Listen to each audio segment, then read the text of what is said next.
너 만드기 아니냐? 이 자식 어디 갔다 이제 와! 세자의 어깨를 와락 끌어안으며 반말로 소리친 건 다 떨어진 누더기를 걸친 거지 아이였습니다. 평복 차림으로 몰래 궁을 나선 세자가 칼을 숨긴 사내들에게 에워싸여 목숨이 위태롭던 바로 그 순간이었지요. 거지 아이는 세자의 어깨를 척 끌어안고는 온 장터가 다 보란 듯이 떠들어대기 시작했습니다. 그런데 이 거지 아이가 하필 세자를 만드기라 부른 데에는 아무도 모르는 사연이 숨겨져 있었습니다. 구독과 좋아요를 눌러주시고 어디서 듣고 계신지 댓글에 남겨주세요. 그곳으로 사랑과 행복을 가득 담아 보내드리겠습니다.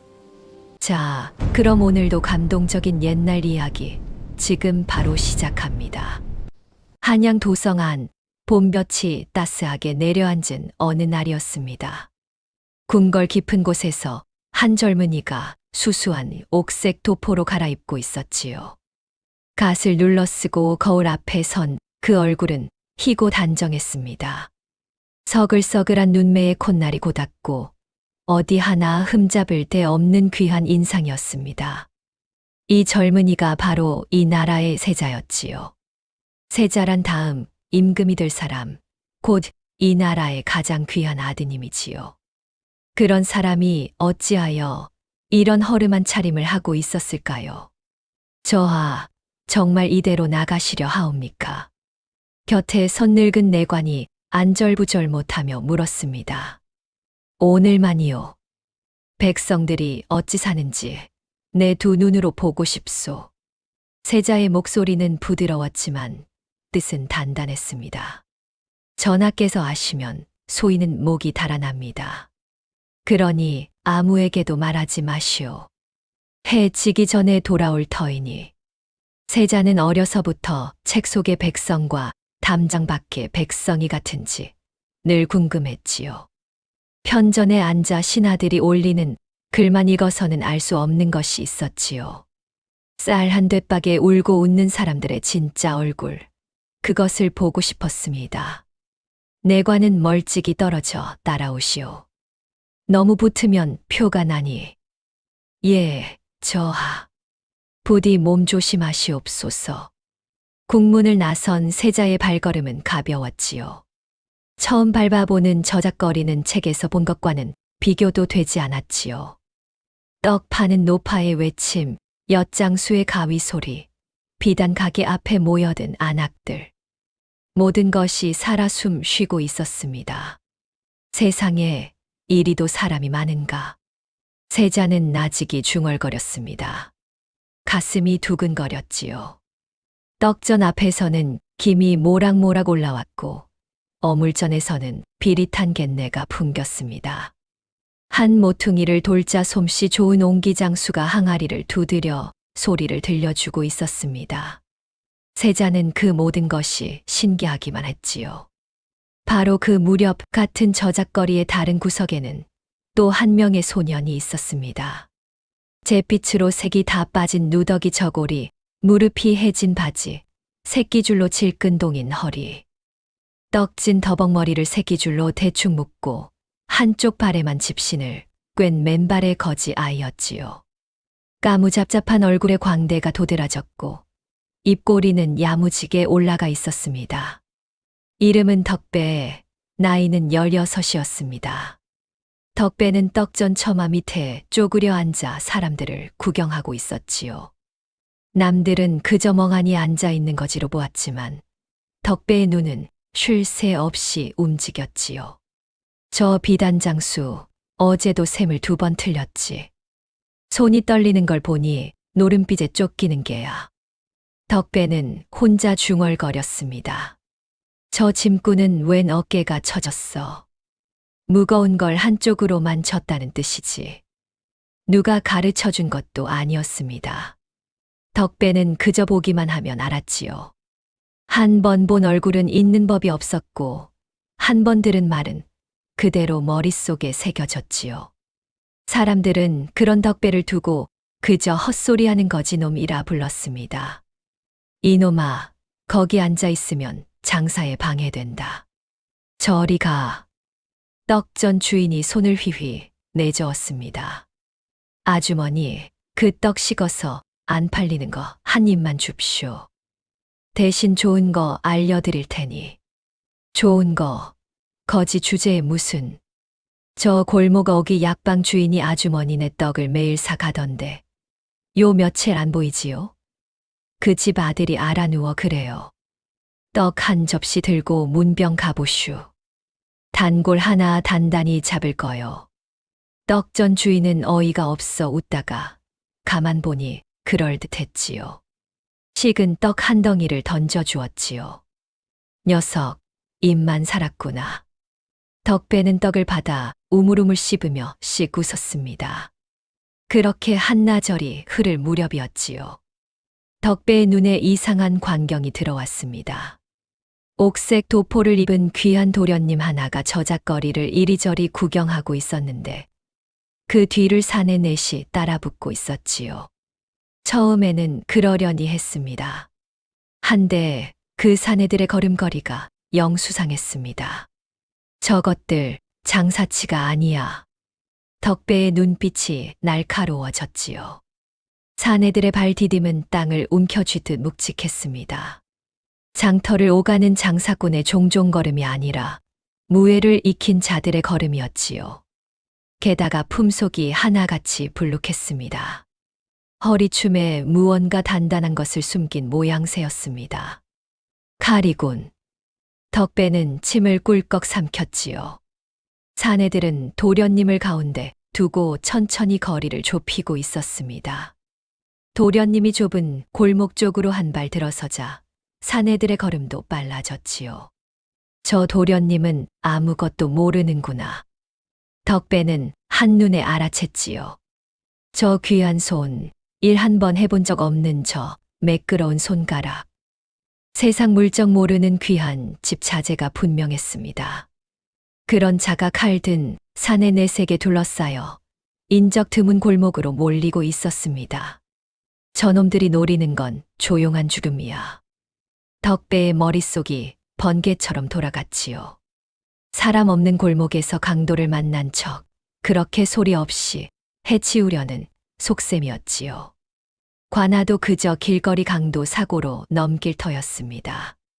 그렇다면 덕배는 자리를 박차고 일어났지요. 조용히 죽이려는 자들 앞에서 살리는 길은 단 하나였습니다. 저 도련님을 시끄럽고 아는 사람 많고 모두가 쳐다보는 사람으로 만드는 것이었지요. 칼은 어둠과 침묵 속에서만 쓸 수 있는 법이니까요. 덕배는 누더기를 펄럭이며 골목을 향해 내달렸습니다. 야, 너 만드기 아니냐? 온 저작거리가 쩌렁쩌렁 울리도록 소리를 질렀습니다. 도련님이 아니 세자가 멈치 돌아보았지요. 영문을 몰라 눈이 휘둥그레졌지요. 그 틈에 덕배는 세자에게 달려들어 어깨 동무를 척 걸쳤습니다. 이 자식아, 외상값 떼먹고 어디 숨었다. 이제 기어 나와. 응? 무슨 소리냐.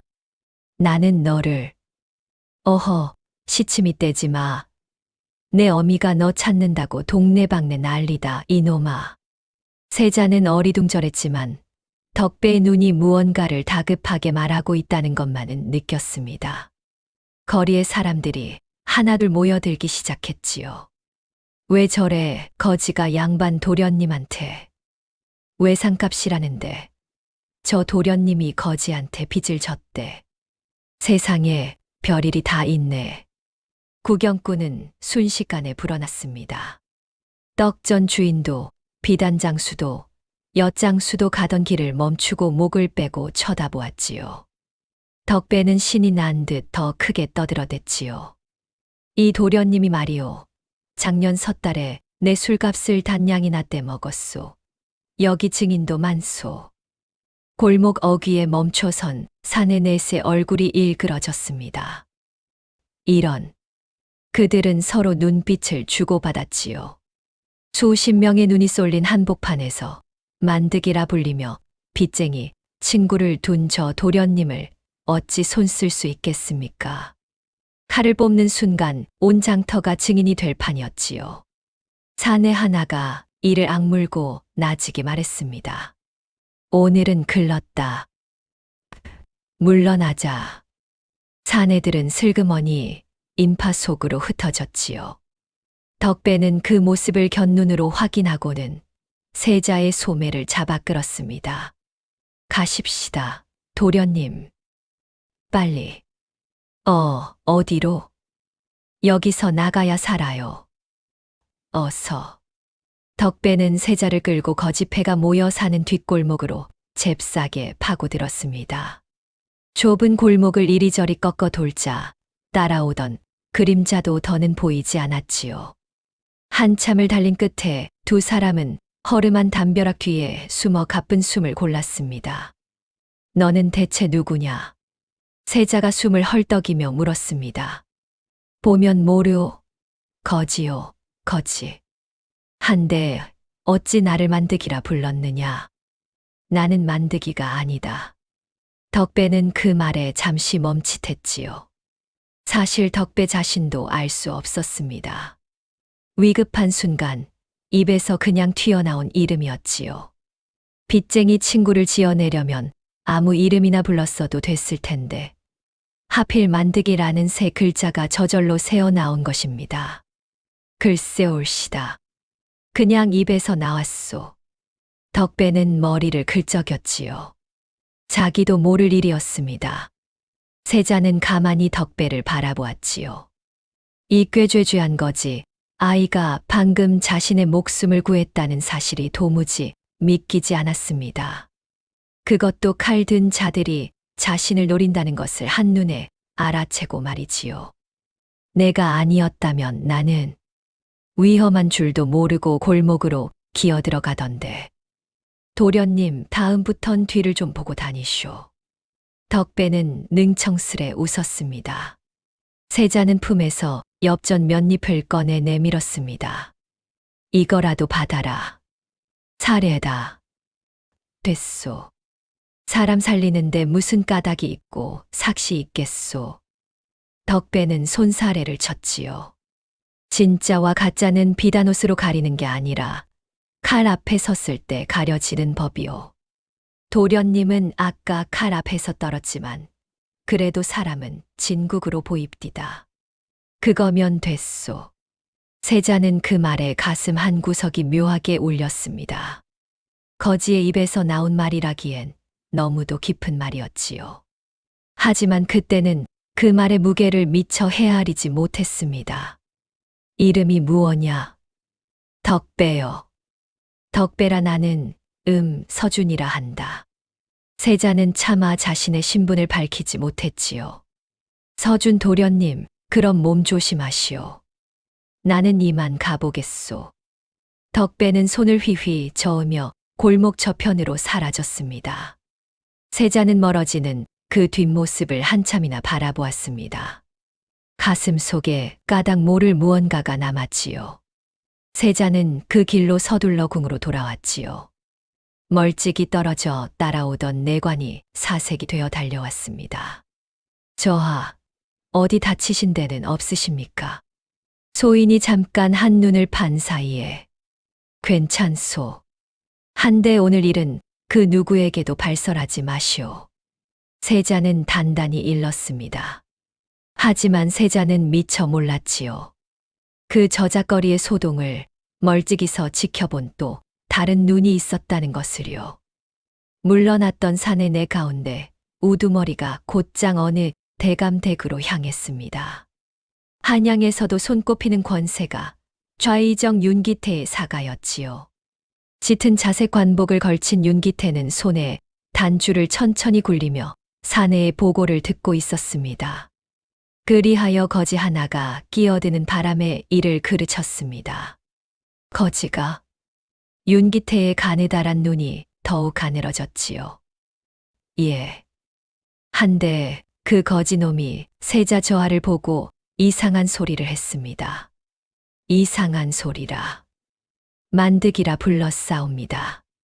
너 만드기 아니냐 하고요. 순간 윤기태의 단주 굴리던 손이 우뚝 멈췄습니다. 만드기라 하였느냐? 예, 분명 그리 들었습니다.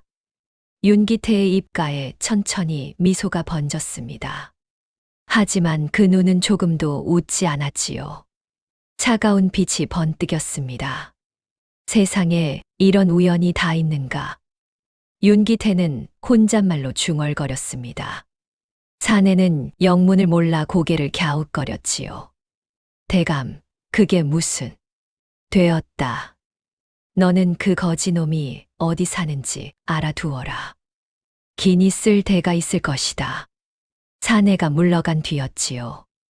윤기태는 홀로 방에 앉아 오래도록 단추를 굴렸습니다. 만득이라 여려서 대전 그 일을 아는 자가 아직 세상에 남아 있었단 말인가. 그의 눈빛이 서늘하게 가라앉았습니다. 한 거지 아이의 무심한 한마디가 이 나라를 발칵 뒤집어 놓을 거대한 소용돌이의 첫 물결이 될 줄은 그 순간 아무도 알지 못했지요. 다음 날 아침 궁궐 편전에는 묵직한 공기가 흘렀습니다. 용상에는 이 나라의 임금이 앉아 있었지요. 60을 넘긴 노왕의 얼굴에는 깊은 주름이 패어 있었고 눈빛에는 오랜 세월의 무게가 담겨 있었습니다. 그 아래로 조정의 대신들이 좌우로 늘어서 있었지요. 임금에게는 늘 마음 한구석에 짊어진 짐이 있었습니다. 세자야, 너만은 무탈해야 할 터인데. 임금은 속으로 그 하나뿐인 아들을 떠올렸지요. 세자가 골룡포를 갖춰 입고 부왕 앞에 나아가 절을 올렸지요. 아바마마, 밤새 평안하셨사옵니까? 오냐? 너도 별일 없었느냐? 예, 아무 일도 없었사옵니다. 요즘 통잠을 못 이룬다 들었다. 무슨 근심이라도 있는 게냐? 아니옵니다. 아바마마. 그저 글 읽는데 골몰하였을 뿐이옵니다. 세자는 어제 저작거리의 일을 입에 담지 않았습니다. 부왕의 근심을 더하고 싶지 않았기 때문이지요. 하지만 그 마음 한구석에는 자신을 구해준 거지 아이의 얼굴이 자꾸만 떠올랐습니다. 덕배라 하였지. 그 아이는 지금 무얼 하고 있을꼬? 임금은 세자를 바라보며 속으로 한숨을 삼켰습니다. 이 아이가 갓난쟁이였던 시절 궁궐에는 피바람이 불었지요. 임금의 자리를 노린 무리가 역모를 꾸몄고 어린 세자의 목숨마저 위태로웠습니다. 그때 임금은 충신 하나를 은밀히 불러 갓난 세자를 궁 밖으로 빼돌렸습니다. 세자는 한동안 시골의 어느 집에서 다른 이름으로 길러졌지요. 위협이 가신 뒤에야 다시 궁으로 돌아왔습니다. 하지만 그 시절의 일은 임금과 몇몇 사람만 아는 비밀이었습니다. 세자 자신조차 너무 어려 아무것도 기억하지 못했지요. 조회가 끝나고 대신들이 물러가는데 좌의정 윤기태가 홀로 남았지요. 전하, 기니 아를 말씀이 있사옵니다. 무슨 일이오, 좌상? 윤기태는 짙은 자색 관복을 정갈히 여미고 한 걸음 나아갔습니다. 손에 쥔 단주를 천천히 굴리며 그는 조심스러운 목소리로 입을 열었지요. 실은 저작거리에 흉흉한 소문이 돌고 있사옵니다. 소문이라. 차마 입에 담기 송구하오나 백성들 사이에 세자 저하를 두고 망측한 말이 오간다 하옵니다. 임금의 눈썹이 꿈틀했습니다. 세자를 두고 무슨 말인고? 윤기태는 잠시 뜸을 들였습니다. 그러고는 한껏 안타까운 표정을 지어 보였지요. 어제 저작거리에서 한 아이가 세자 저하를 보고 만득이라 불렀다 하옵니다. 마치 오래전부터 알던 사이인 양말이옵니다. 만득이? 예.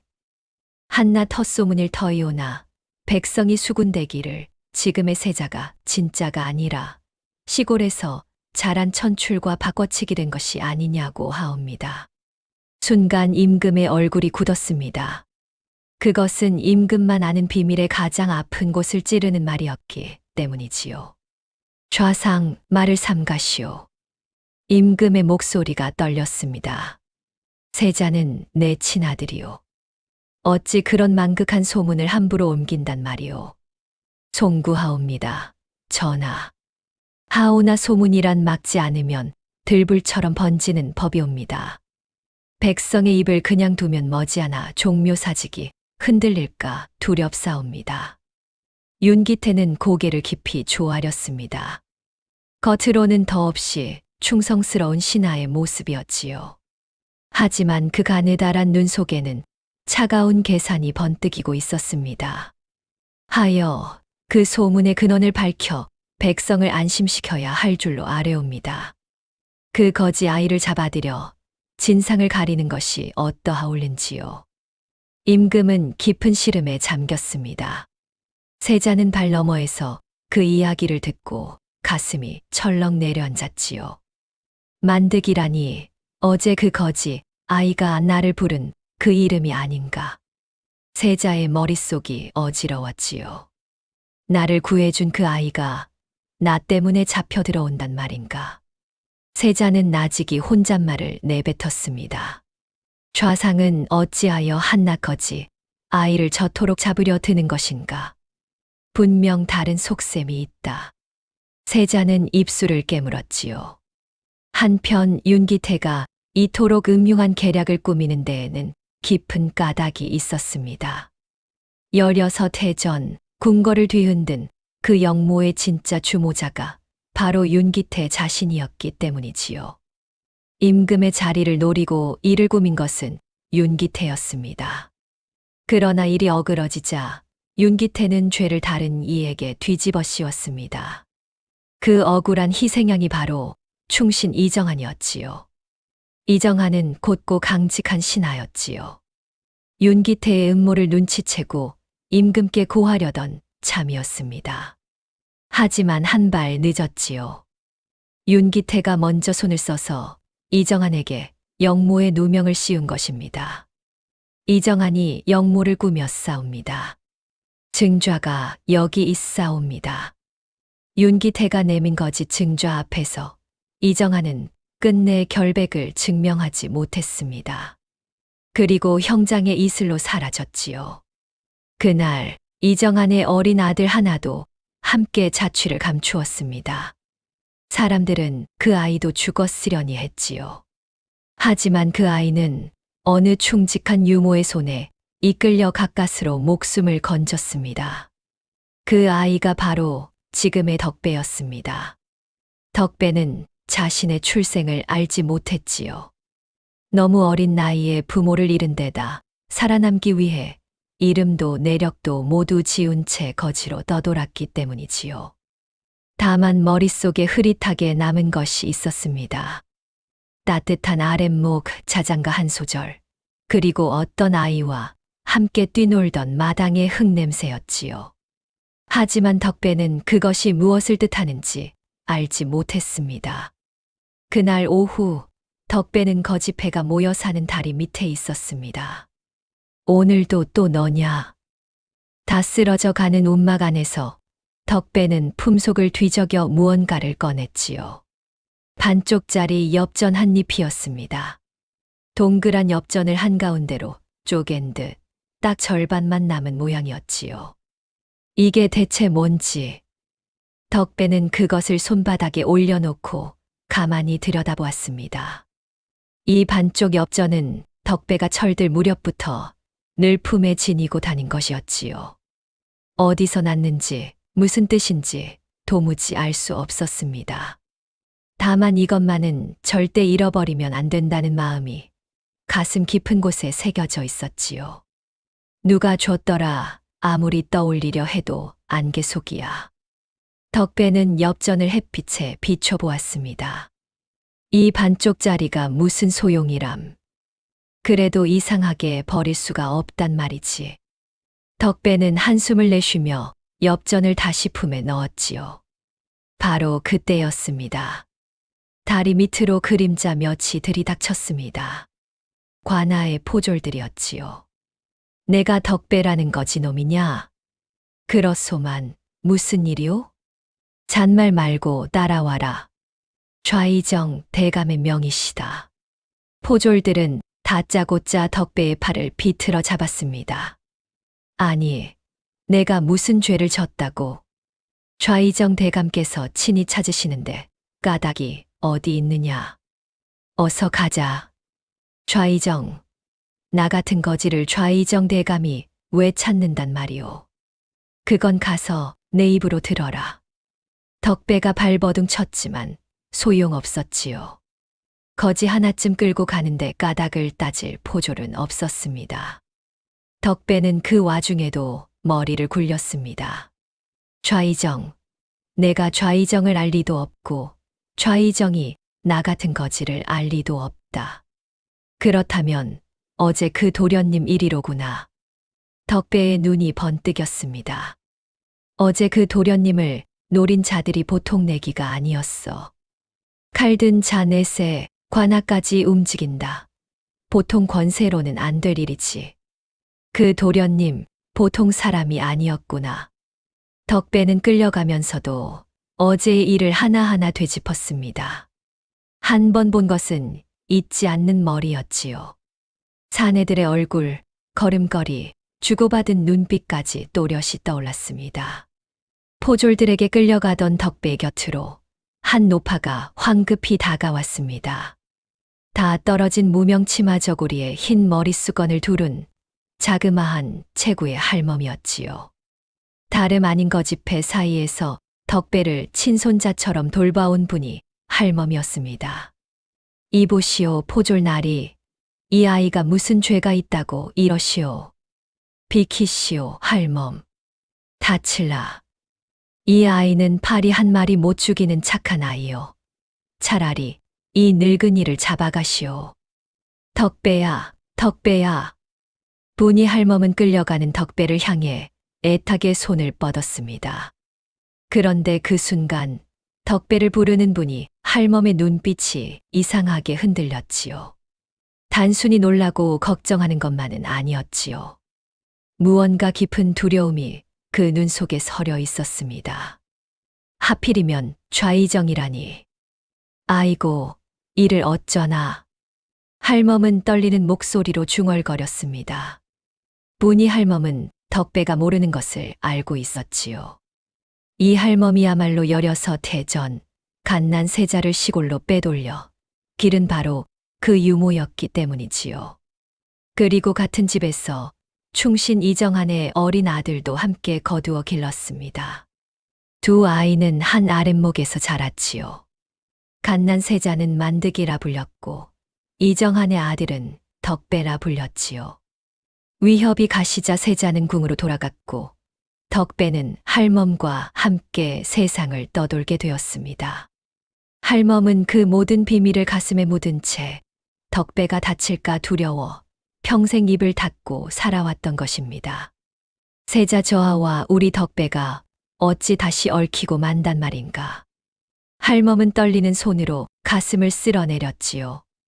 그날의 일을 아는 자가 좌이정 대감이라면 우리 덕배가 무사하지 못할 것이야. 할멈의 주름진 눈에 눈물이 그렁그렁 맺혔습니다.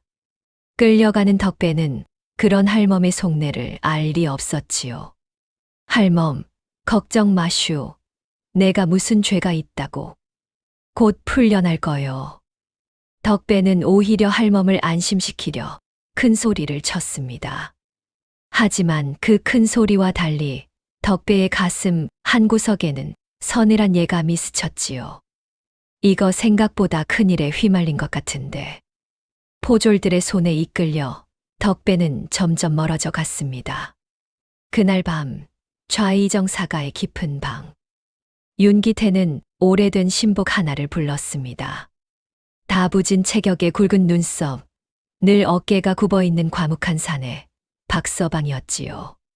박서방, 그 거지놈을 의금부로 넘겼다. 예, 대감. 내일부터 그놈의 입을 열어야 한다.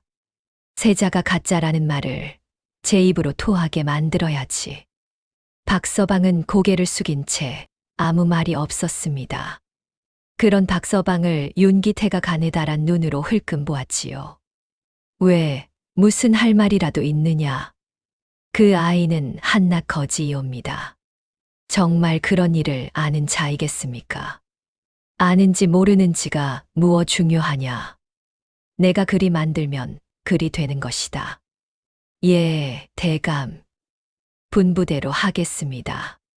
박서방이 물러간 뒤 그는 어두운 마당에 홀로 서서 밤하늘을 올려다보았습니다.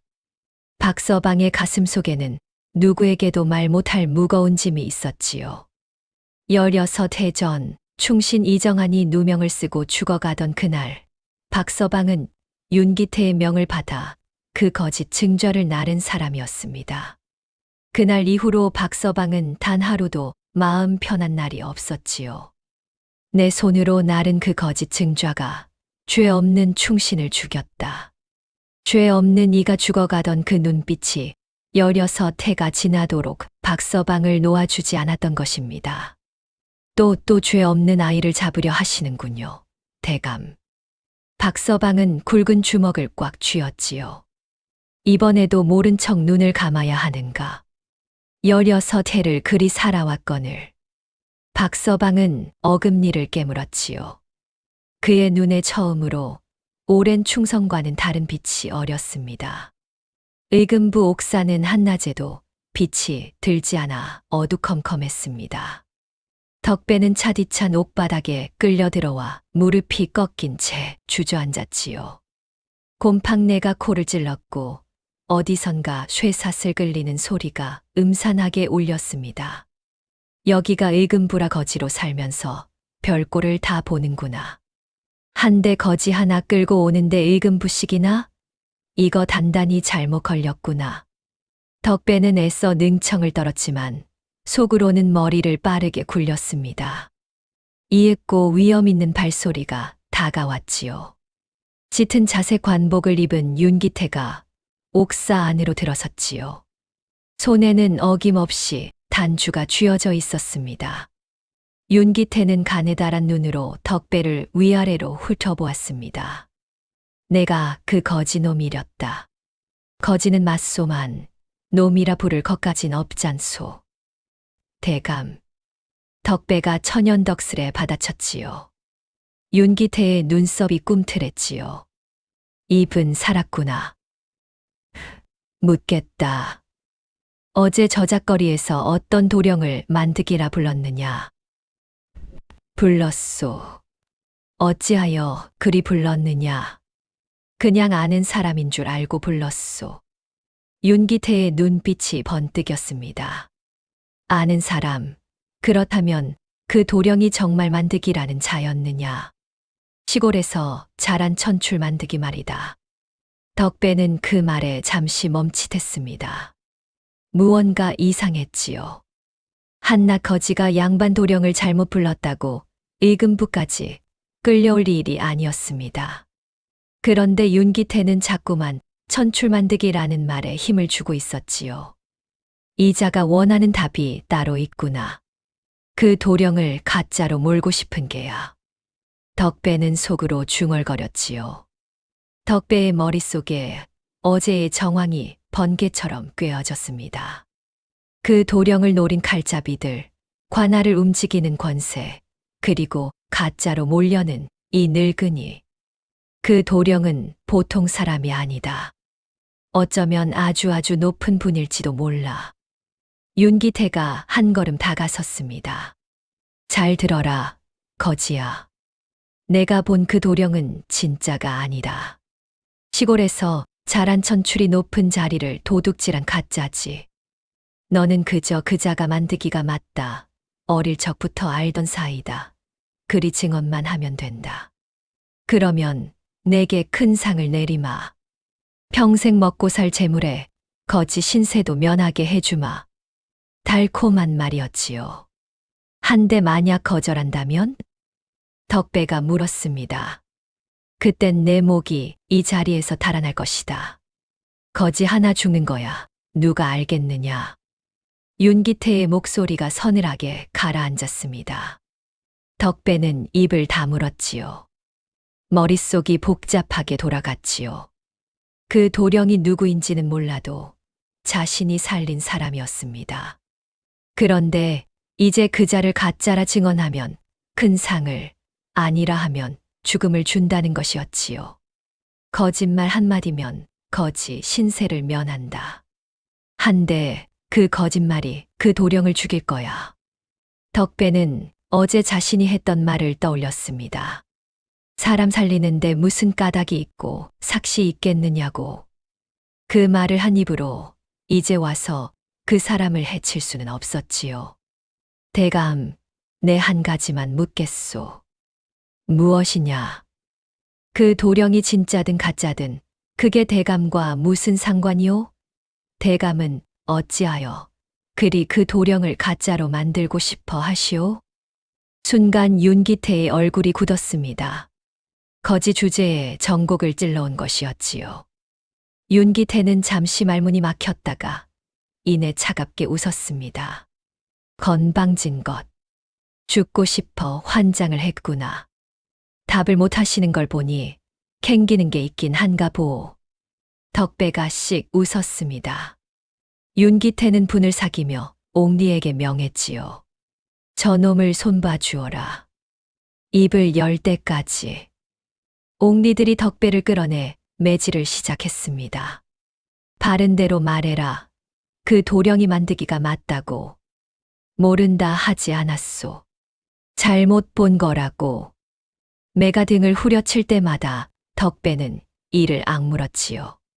살갗이 터지고 피가 배어 나왔지요. 그래도 덕배는 끝내 그 말만은 하지 않았습니다. 그 도령은 내가 모르는 사람이요. 가짜라는 말도 진짜라는 말도 할 수 없소. 거짓 증언을 하지 않는 것. 그것이 덕배가 지킬 수 있는 마지막 일이었습니다. 매질은 한참이나 이어졌지요. 덕배가 정신을 잃을 지경이 되어서야 윤기태는 손을 멈추게 했지요. 오늘은 이만하면 됐다. 내일 또 보자꾸나. 사람이란 매가 거듭되면 생각이 바뀌는 법이니. 윤기태는 차갑게 내뱉고 옥사를 나섰습니다. 홀로 남은 덕배는 피투성이가 된 채 차가운 바닥에 쓰러져 있었습니다. 그 와중에도 품속을 더듬어 반쪽 엽전이 그대로 있는지 확인했지요. 휴, 아직 있구나. 덕배는 안도의 한숨을 내쉬었습니다. 한편 궁궐의 세자는 좌불안석이었습니다. 자신을 구해준 거지 아이가 자신 때문에 의금부에 끌려가 고초를 겪고 있다는 소식을 전해 들었기 때문이지요. 내가 가만히 있으면 그 아이가 죽는다. 내가 가만히 있으면 그 아이가 죽는다. 그럴 수는 없다. 세자는 방 안을 서성였습니다. 하지만 세자가 나선다고 될 일이 아니었습니다. 좌의정 윤기태는 조정의 실권을 쥔 권신이었지요. 게다가 지금 세자 자신이 가짜라는 의혹에 휩싸인 처지였습니다. 섣불리 거지 아이를 두둔하고 나서면 오히려 의혹에 기름을 붓는 꼴이 될 터였습니다. 어찌해야 한단 말인가. 세자는 답답한 마음에 가슴을 쳤지요. 그날 밤 세자는 결심을 굳혔습니다.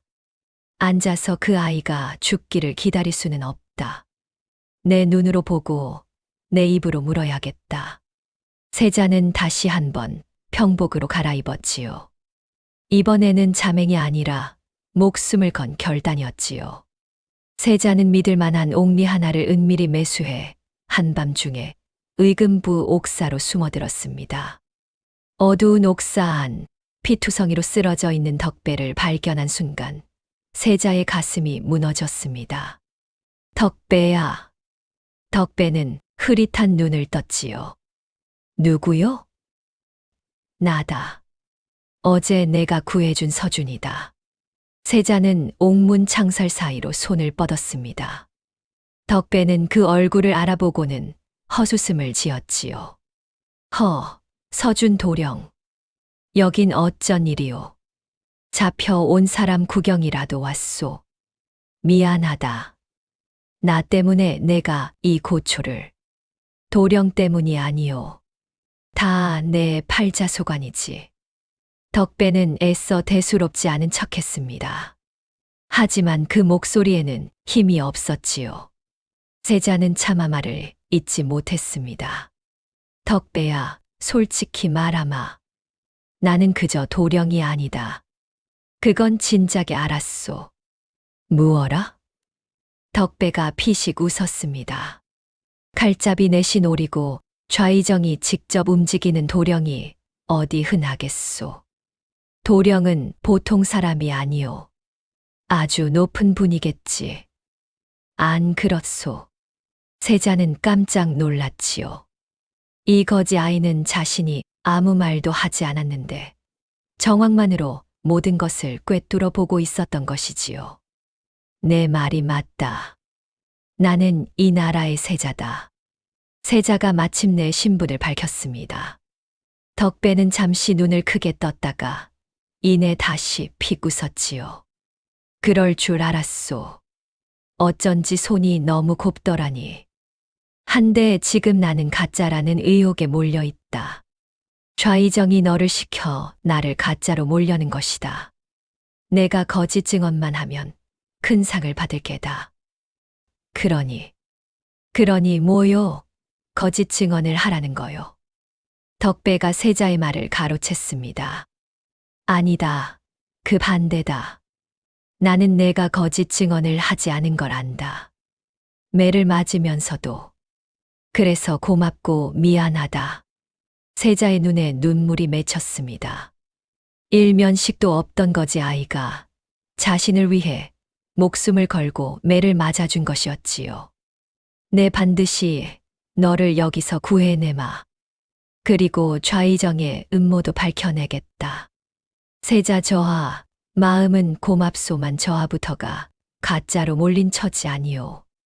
제 코가 석자인데 무슨 수로 나를 구하겠소. 방법을 찾을 것이다. 반드시. 너는 나를 아무 까닭 없이 구했다. 이번엔 내가 너를 구할 차례다. 거참 세자씩이나 되는 양반이 거지한테 빚졌다 하니 우습구려. 빚이 아니다. 사람의 도리다. 세자의 목소리에는 어느새 단단한 결의가 담겨 있었습니다. 그것은 세자에게 일생일대의 결단이었습니다. 지금껏 세자는 부왕의 그늘 아래 신하들이 차려주는 길만 걸어온 사람이었지요. 스스로 무언가를 결정하고 밀어붙인 적이 없었습니다. 그런데 이제 자신을 구해준 한 거지 아이를 위해 그리고 자신에게 씌워진 누명을 벗기 위해 세자는 처음으로 제 발로 험한 길에 들어서기로 한 것입니다. 덕배야, 조금만 견뎌다오. 내 반드시 돌아오마. 세자 저하. 덕배는 멀어지는 세자의 뒷모습을 바라보았습니다. 가슴 한 구석이 뜨거워졌지요. 거지로 살며 누구도 자신을 위해 무언가를 해주겠다 한 적이 없었습니다. 그런데 한 나라의 세자가 자신을 구하겠다며 한밤중에 옥사까지 찾아온 것이었습니다. 세자는 그 밤으로 한 사람을 찾아 나섰지요. 바로 덕배를 친손자처럼 돌봤다는 분이 할멈이었지요. 거지 아이의 내력을 아는 사람이 있다면 그 할멈일 거라 여겼던 것입니다. 하지만 다리미 둔막에 도착한 세자를 맞이한 것은 텅 빈 자리뿐이었습니다. 할멈이 어디 갔소? 세자가 다른 거지에게 물었습니다. 분이 할멈 말이오. 그게 어제 덕배가 잡혀간 뒤로 안 보이오. 짐도 그대로 두고 흔적도 없이 사라졌소. 사라지다니 어디로 갔단 말이오? 낸들 아오. 한밤중에 웬 사내들이 다녀간 것 같긴 한데 무서워서 내다보지도 못했소. 세자의 가슴이 철렁했지요. 분이 할멈의 실종은 예사로운 일이 아니었습니다.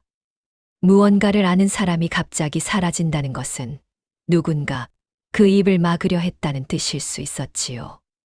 누군가 할멈을 데려갔구나. 할멈이 무언가를 알고 있는 게 분명하다.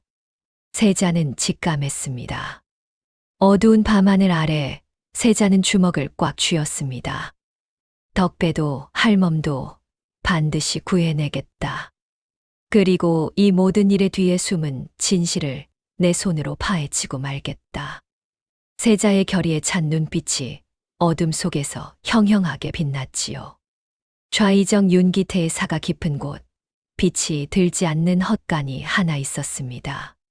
그 안에는 분이 할멈이 손발이 묶인 채 갇혀 있었지요. 윤기태의 사내들이 한밤중에 다리미 둔막을 덮쳐 할멈을 끌고 온 것입니다. 이 늙은이를 어찌 알고. 할멈은 입술을 떨었습니다. 윤기태가 헛간으로 들어섰지요. 그는 가느다란 눈으로 할멈을 내려다보았습니다. 오랜만이군, 분이 할멈. 16해 만인가. 좌이정 대감. 할멈의 얼굴이 새파랗게 질렸습니다. 윤기태는 할멈 앞에 쪼그려 앉았지요. 내가 살아있을 줄은 몰랐다. 그때 그 갓난 것들을 데리고 어디로 숨었나 했더니 거지 소굴에 숨어 있었구나. 대감, 저는 아무것도 모릅니다. 그저 불쌍한 아이 하나 거두어 기른 늙은이일 뿐이옵니다. 시침이 떼지 마라. 너는 다 알고 있지. 그 갓난 세자를 시골로 빼돌린 것도, 이정한의 자식을 함께 거둔 것도. 할멈의 눈동자가 흔들렸습니다. 윤기태가 모든 것을 알고 있다는 사실에 할멈은 온몸이 얼어붙었지요. 대감, 부디 그 아이들만은 덕배는 아무 죄가 없습니다. 죄가 있고 없고는 내가 정한다. 윤기태의 목소리가 차가웠습니다. 너는 그저 입을 다물고 여기 있으면 된다. 일이 다 끝날 때까지. 만약 허튼 소리를 짓거리면 그 거지 손자놈이 어찌 될지 너도 잘 알게다. 할멈은 고개를 떨구었습니다. 덕배가 인질로 잡힌 셈이니 할멈은 아무것도 할 수가 없었지요. 이 늙은이가 무얼 할 수 있겠습니까? 우리 덕배만 무사하다면 이 목숨 아깝지 않사옵니다. 할멈의 주름진 볼로 눈물이 흘러내렸습니다. 한편 윤기태의 신복 박서방은 그 모든 광경을 멀찍이서 지켜보고 있었습니다. 박서방의 가슴은 천갈래로 찢어지는 듯 했지요. 16해 전 죄 없는 충신을 죽음으로 몰아넣은 그 죄책감이 이제 다시 죄 없는 노파와 아이를 향한 음모 앞에서 되살아난 것입니다. 또 이런 짓을 내 언제까지 이 죄를 거들어야 한단 말인가. 16해 전에도 죄 없는 충신을 죽이는데 손을 보탰거늘 이번엔 노파와 아이까지. 박서방은 어두운 마당 한 구석에서 주먹을 떨었습니다. 하지만 박서방은 선뜻 나서지 못했지요. 윤기태의 소나귀는 깊고도 길었습니다. 섣불리 배신했다간 자신은 물론 가족까지 무사하지 못할 터였습니다. 그날 밤 박서방은 홀로 술잔을 기울였지요. 오래된 괴짝 하나를 꺼내 어루만졌지요. 그 괴짝 안에는 박서방이 16해 동안 숨겨온 물건이 들어 있었습니다. 바로 충신 이정한이 죽기 전에 남긴 밀봉된 유서였지요. 이정한은 죽기 직전 자신의 결백과 윤기태의 진짜 죄상을 낱낱이 적은 글을 남겼습니다. 그리고 그것을 우연히 손에 넣은 박서방에게 핏발선 눈으로 마지막 부탁을 했지요. 이복에 언젠가 진실이 빛을 봐야 할 때가 오거든 이것을 세상에 내어주게. 부탁이네. 박서방은 차마 그 유서를 태우지도 세상에 내놓지도 못한 채 16해를 끌어안고 살아왔습니다. 나리, 그때 제가 좀 더 용기가 있었더라면 나리는 죽지 않으셨을 것을. 이 유서 한 장이면 진실이 밝혀질 터인데 저는 어찌 이리 겁이 많은지요.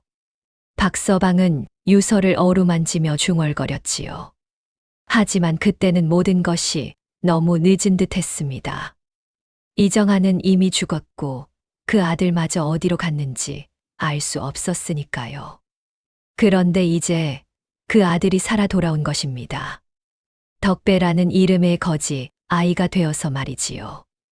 박서방은 아직 덕배가 이정한의 아들이라는 사실까지는 알지 못했습니다. 다만 또다시 죄 없는 이를 해치려는 윤기태의 음모 앞에서 박서방의 양심이 거세게 흔들리고 있었습니다. 같은 시각 세자는 은밀히 움직이기 시작했지요. 좌의정의 음모를 밝히려면 먼저 좌의정이 무엇을 숨기고 있는지 알아야 했지요. 세자는 매수한 옥리를 통해 덕배에게 한 가지 부탁을 전했습니다. 내 머리가 비상하다 들었다. 좌의정이 너를 신문할 때 그자의 말과 행동을 하나도 빠짐없이 기억해다오. 그 안에 반드시 허점이 있을 것이다. 덕배는 그 전가를 받고 씩 웃었지요.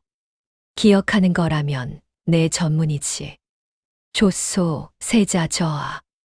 내 그 늙은이의 말 한마디도 눈썹 한 번 까딱하는 것까지 놓치지 않겠소. 이튿날 윤기태가 다시 옥사를 찾았습니다.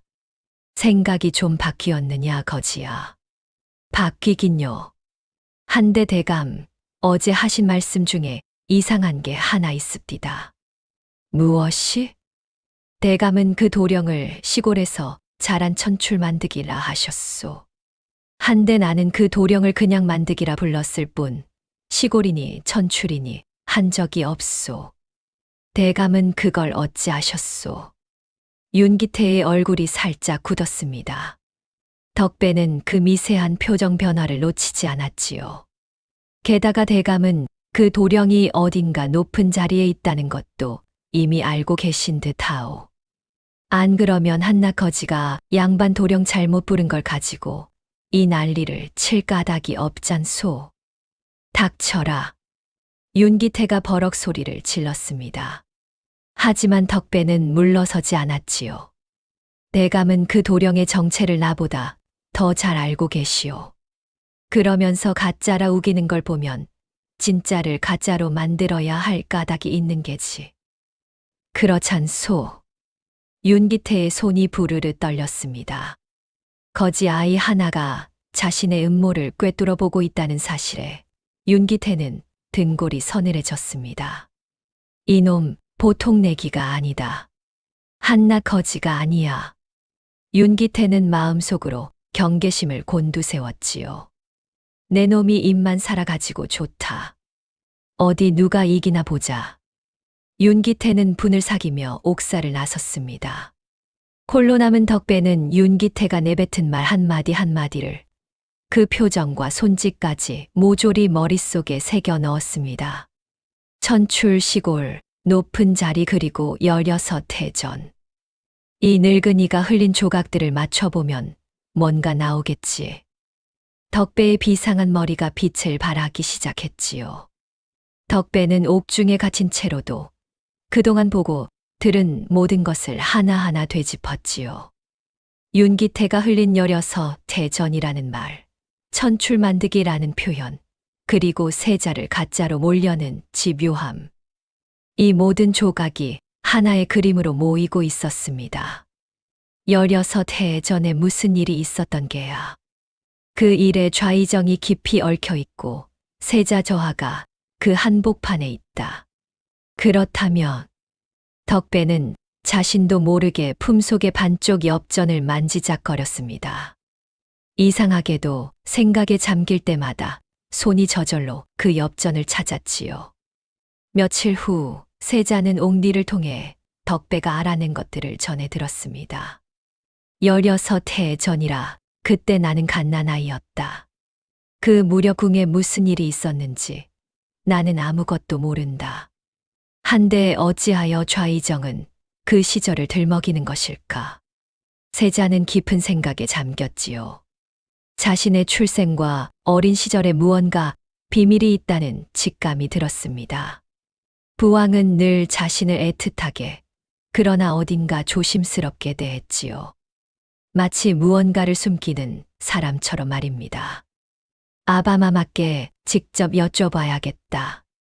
세자는 결심했습니다.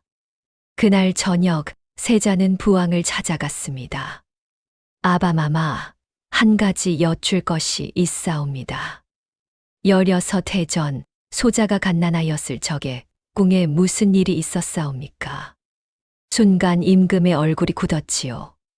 어찌 그런 것을 묻느냐. 요즘 소자를 두고 떠도는 소문이 그 시절과 관련이 있는 듯하여 그러하옵니다. 임금은 한참을 침묵했습니다. 그러고는 무겁게 입을 열었지요. 그래, 너도 이제 알 때가 되었구나. 임금은 16대 전의 일을 들려주었습니다. 그 무렵궁에는 내 자리를 노린 영모가 있었다. 갓난쟁이였던 내 목숨마저 위태로웠지. 하여 충신 하나에게 너를 맡겨 시골로 빼돌렸다. 너는 그 시골집에서 다른 이름으로 길러졌느니라. 그때 너를 데리고 간 충신의 이름이 이정한이었다. 이정한 처음 듣는 이름이옵니다. 그는 충직한 신하였다. 한데 영모가 진압된 뒤 그자가 도리어 영모의 주모자로 몰려 처형되었지. 나는 끝내 그를 지켜주지 못했다. 임금의 목소리에 깊은 회한이 서렸습니다. 세자의 가슴이 거세게 뛰었지요. 아바마마, 그 이정한이라는 충신이 정말 영모를 꾸몄던 것이옵니까? 솔직히 말하면 나는 아직도 그것이 의심스럽다. 그를 영모로 고변한 자가 바로 지금의 좌이정 윤기태였느니라. 좌이정 윤기태. 세자는 소스라치게 놀랐지요. 지금 자신을 가짜로 몰고 덕배를 잡아 가둔 바로 그 윤기태가 16해 전 그 사건의 한복판에 있었던 것입니다. 모든 것이 하나로 이어지는 순간이었지요. 아바마마, 소자 이제야 알겠사옵니다. 세자의 눈빛이 형형하게 빛났습니다. 좌이정은 소자를 가짜로 몰아 폐위시키려 하고 있사옵니다. 어쩌면 16해 전 그 영모의 진짜 주모자가 좌이정 자신일지도 모르옵니다. 세자야, 말을 삼가라. 증좌도 없이 그런 말을. 하여 소자가 증좌를 찾으려 하옵니다. 부디 소자를 믿어주시옵소서. 소자, 반드시 진실을 밝혀 아바마마의 근심을 덜어드리겠사옵니다. 임금은 아들의 결연한 눈빛을 바라보았습니다. 언제나 우유부단하던 아들이 어느새 이토록 단단하게 자라 있었던 것이지요. 그래, 내 뜻대로 해보아라. 다만 몸조심하여라. 세자는 굳게 고개를 끄덕였습니다. 이제 세자와 덕배 두 사람의 운명은 16해 전의 진실을 향해 거침없이 나아가기 시작했습니다. 세자는 부왕에게 진실을 캐낼 시간을 얻어냈지요. 하지만 시간은 결코 세자의 편이 아니었지요. 좌이정 윤기태는 하루가 멀다 하고 조정에서 세자의 정통성을 물고 늘어졌습니다. 전하, 세자 저하의 출생에 의혹이 있는 한 종묘사직이 평안할 수 없사옵니다. 하루속히 진상을 가려야 하옵니다. 윤기태의 집요한 공세에 조정의 대신들도 술렁이기 시작했지요. 어떤 이는 윤기태의 편에 섰고 어떤 이는 눈치만 살폈습니다. 세자를 둘러싼 그물이 하루하루 조여들고 있었습니다. 그 무렵 옥중의 덕배는 한 가지 중요한 사실을 알아냈지요. 바로 분이 할멈의 실종이었지요. 세자가 옥리를 통해 할멈이 사라졌다는 소식을 전해주었던 것입니다. 할멈이 사라졌다고 짐도 그대로 두고? 덕배의 표정이 굳었습니다. 할멈이 제 발로 사라질 리가 없어. 누군가 데려간 게야. 그것도 내가 잡혀온 바로 다음 날에. 덕배의 머릿속이 빠르게 돌아갔지요. 나를 잡아간 것도 좌이정, 할멈이 사라진 것도 같은 때. 그렇다면 할멈을 데려간 것도 좌이정이렸다. 한데 좌이정이 왜 한낱 거지 노파를 데려갔을까? 덕배는 눈을 감고 기억을 더듬었습니다. 한 번 보고 들은 것은 잊지 않는 머리였지요. 덕배는 분이 할멈과 함께 살아온 세월을 하나하나 되짚었습니다. 그러자 평소엔 무심히 흘려들었던 할멈의 말들이 새로운 의미로 떠오르기 시작했지요. 할멈이 가끔 그랬어. 너는 본디 귀한 집 아이였다고. 술에 취하면 그 댁나리만 살아 계셨어도 하고 울먹이기도 했고 그땐 늙은이 푸념이려니 했는데 이제 보니 다 까닭이 있었구나. 덕배의 눈이 번쩍 뜨였습니다. 그리고 자장가. 할멈이 늘 불러주던 그 자장가. 그건 거지들이 부르는 노래가 아니었어. 어딘가 기품이 있었지. 조각들이 하나둘 맞춰지고 있었습니다. 덕배는 자신의 흐릿한 어린 시절 기억을 떠올렸지요. 따뜻한 아랫목 자장가, 그리고 함께 뛰놀던 또 다른 아이. 그 아이의 얼굴은 안개 속이었지만 함께 놀던 마당의 흙냄새만은 또렷했습니다. 나는 거지로 태어난 게 아니야. 어딘가 귀한 집에서 다른 아이와 함께 자랐어. 그 아이는 누구였을까? 어쩌면 그 도령아니, 세자 저하와도 무슨 인연이. 나는 거지로 태어난 게 아니야. 분명 무슨 사연이 있어. 덕배의 가슴이 두근거렸습니다. 하지만 거기까지였지요. 그 이상은 아무리 떠올리려 해도 안개 너머로 사라졌습니다. 한편 세자는 16해 전 사건의 기록을 뒤지기 시작했습니다. 이정환이라는 충신이 정말 역모를 꾸몄는지 그 재판의 기록을 확인하려 한 것이지요. 세자는 믿을 만한 신하 하나를 시켜 의금부 깊숙한 곳에 보관된 옛 문서를 은밀히 찾게 했습니다. 며칠 뒤 그 신하가 한 가지 사실을 가지고 돌아왔지요. 저하, 이상한 점이 있사옵니다. 이정환의 역모 사건 기록인데 핵심 증좌라는 것이 죄다 한 사람의 증언에만 의존하고 있사옵니다. 그 한 사람이 누구냐? 바로 당시 사건을 고변한 윤기태이옵니다. 다른 증인도 물증도 거의 없사옵니다. 세자의 눈이 빛났습니다. 증좌가 윤기태의 말뿐이라 그렇다면 그 증언이 거짓이라면 사건 전체가 무너지는 게 아닌가. 그자가 스스로 고변하고 그자의 말만이 증좌라. 이 어찌 수상하지 않은가. 그러하옵니다. 하오나 윤기태가 거짓을 말했다는 증거가 없는 한 이 또한 의심에 불과하옵니다. 세자는 입술을 깨물었습니다. 16해 전 사건이 조작되었을 가능성은 보였지만 그것을 증명할 결정적 증거가 없었지요. 윤기태는 교묘하게도 자신의 말 외에는 아무 흔적도 남기지 않았던 것입니다. 증거 그날의 진실을 증명할 무언가가 반드시 어딘가에 있을 것이다. 죽은 이정환이 정녕 아무 흔적도 남기지 않았을 리 없다. 바로 그 무렵 윤기태의 사가에서는 박서방의 마음이 요동치고 있었습니다. 박서방은 옥에 갇힌 덕배가 매를 맞으면서도 거짓 증언을 거부했다는 소식을 들었지요. 한나 거지 아이가 알지도 못하는 사람을 위해 목숨을 걸고 버틴다는 것이었습니다. 거지 주제에 어찌 저리 의로운가. 박서방은 가슴이 먹먹했습니다. 16해 전 자신은 두려움에 굴복해 죄 없는 충신이 죽어가는 것을 보고만 있었지요. 그런데 저 어린 거지는 매를 맞으면서도 옳은 길을 지키고 있었습니다. 나는 어른이 되어서도 못한 일을 저 어린 것이 하고 있구나. 부끄럽다. 참으로 부끄럽다. 박서방은 그날 밤 갇혀있는 분이 할멈을 몰래 찾아갔습니다. 할멈, 물 좀 가져왔소. 이거 마시고 기운 차리시오. 박서방이 헛간 문틈으로 물그릇을 넣어주었지요. 할멈은 의아한 눈으로 박서방을 보았습니다. 대감의 사람이 어찌 이런 친절을? 나는 대감의 사람이오만 사람이기 전에 대감의 종은 아니오. 박서방의 목소리가 낮게 떨렸습니다. 할멈은 그 눈빛에서 무언가를 읽었지요. 오래 짓눌린 죄책감, 그리고 흔들리는 양심을요. 노형, 혹시 16해 전 그 일을 아시오? 할멈이 조심스레 물었습니다.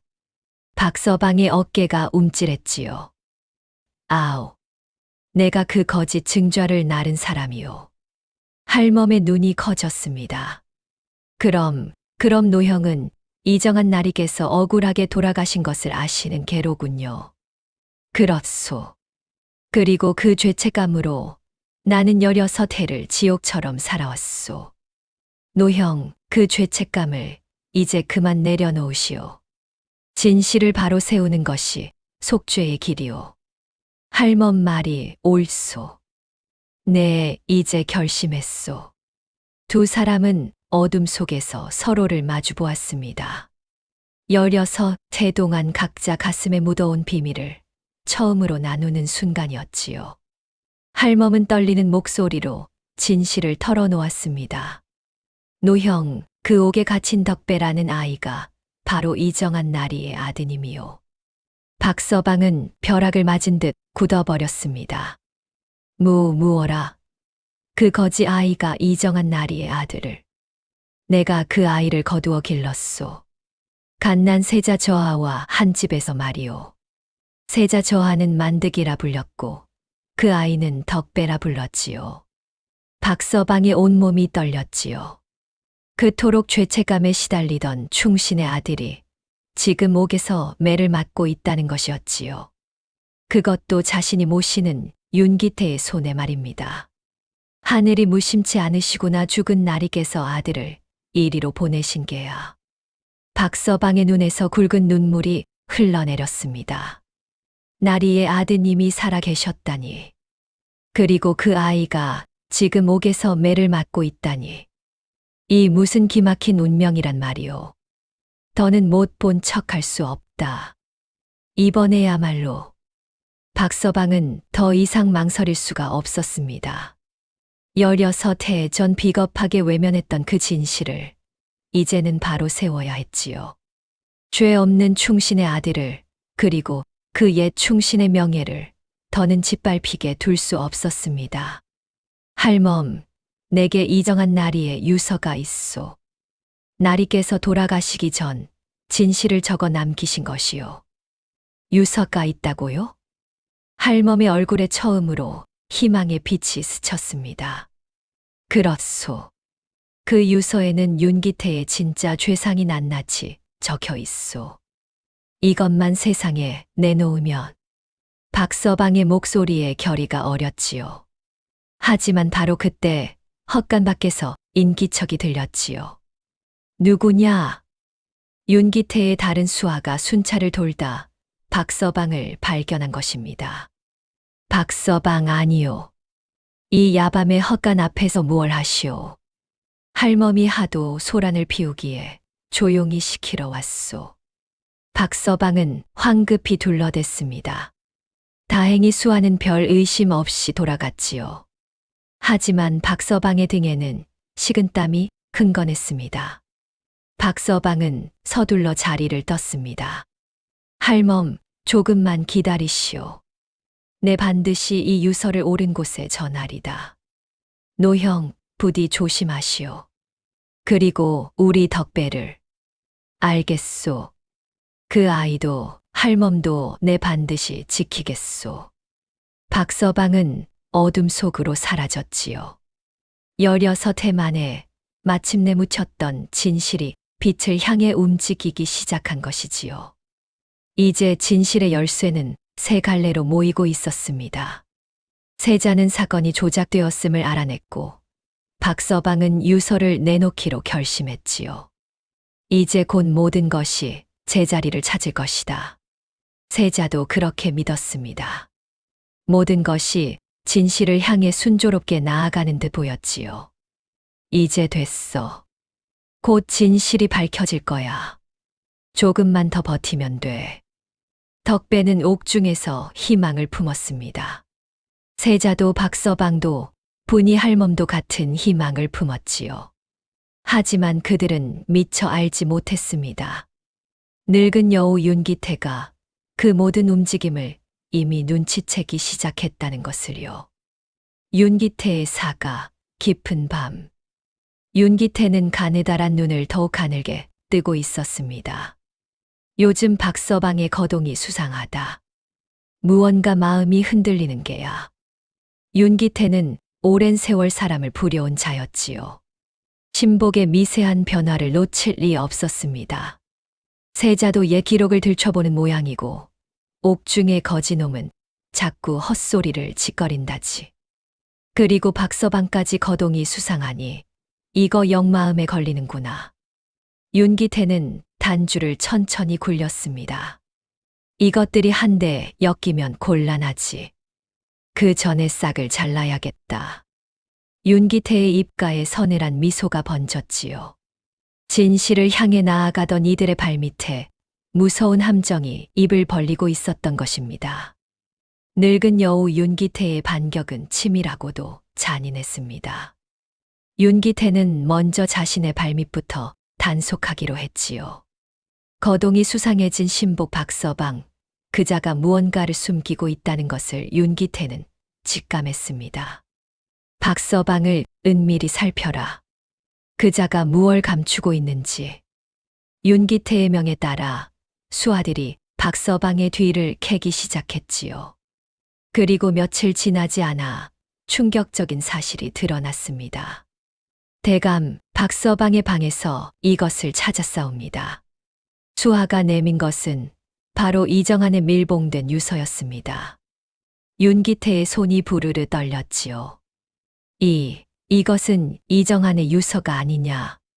박서방 이놈이 이것을 여려섯 해나 숨겨왔단 말이냐. 윤기태의 얼굴이 분노로 일그러졌지요. 이 유서 한 장이면 자신이 여려섯 해 전 꾸민 모든 음모가 백일하에 드러날 터였습니다. 그것을 자신의 가장 가까운 신복이 줄곧 숨겨왔던 것이지요. 당장 박서방을 잡아들여라. 윤기태가 노성을 질렀습니다. 영문도 모른 채 박서방은 윤기태 앞에 끌려왔습니다. 대감, 이게 무슨... 닥쳐라, 이 배은망덕한 놈. 내가 이것을 숨기고 있었더냐. 윤기태가 유서를 박서방의 얼굴에 집어 던졌지요. 박서방의 얼굴이 새하얗게 질렸지요. 결정적 증거를 빼앗긴 것입니다. 그것도 세상에 내놓기 직전의 말입니다. 대감, 그것은 내 이놈, 내 너를 친자식처럼 거두었거늘 어찌 나를 배신한단 말이냐. 박서방은 그 자리에 꿇어 엎드렸습니다. 하지만 그 눈빛만은 더 이상 비굴하지 않았지요. 여려서 해 동안 짓눌려온 죄책감을 떨쳐낸 사람의 형형한 눈빛이었습니다. 대감, 저는 배신한 것이 아닙니다. 다만 이제야 사람의 도리를 하려는 것뿐입니다. 무어라? 16해 전 죄 없는 이정한 나리를 죽음으로 몬 그 죄, 저는 단 하루도 잊은 적이 없습니다. 이제 그 진실을 바로 세우려 했을 뿐입니다. 박서방의 외침에 윤기태의 눈에 살기가 번뜩였습니다. 이놈이 죽으려고 환장을 했구나. 윤기태는 차갑게 명했지요. 저놈을 가두어라.